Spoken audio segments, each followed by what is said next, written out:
عن أم المؤمنين أم عبد الله عائشة رضي الله عنها قالت قال رسول الله صلى الله عليه وسلم من أحدث في أمرنا هذا ما ليس منه فهو رد.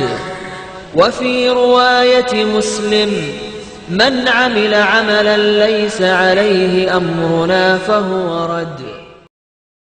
xadiidka shanaad bidcada waxaa laga wariyey hooyadii mu'miniinta cabdullaahi caaisha allaha ka raali noqdee inay tiri wuxuu yidhi rasuulka alla sallallahu calayhi wasallam qofkii amarkayadan ku soo dara waxa aan ka mid ahayn isagaa lagu celinayaa.